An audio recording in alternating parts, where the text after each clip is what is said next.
L'idée au départ, c'était de créer un endroit vraiment aux limites de la propriété, dans une partie sauvage où on ne va pas forcément, ou en tout cas si on y va, c'est pour une raison précise.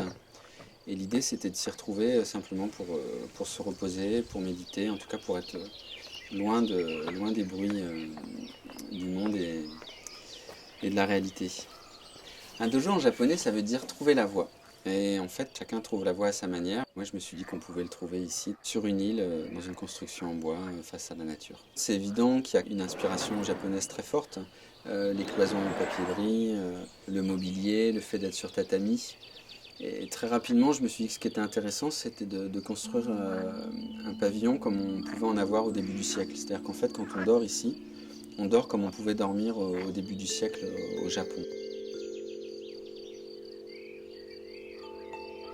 Alors ce projet, c'était quelque chose de ludique pour moi et l'idée c'était de le construire seul. Alors évidemment je ne l'ai pas fait seul, j'ai été accompagné de quelqu'un. On l'a monté à deux, donc c'est une ossature en chêne massif, une structure sur pilotis toute simple. La particularité c'est d'avoir tout autour de l'habitat des grandes ouvertures qui permettent au son de la nature d'entrer dans le volume. Ça fait un peu cage de résonance et c'est très magique. Alors en termes d'entretien, c'est très basique hein, parce que le bois en soi supporte les intempéries. Les shoji qui sont en papier de riz, mais c'est un papier de riz huilé, donc ça supporte vraiment le mauvais temps. En termes de douche, on a juste voulu un banya d'inspiration russe. Donc l'idée c'est d'avoir un chauffage au feu de bois qui chauffe la salle de bain avec des pierres volcaniques.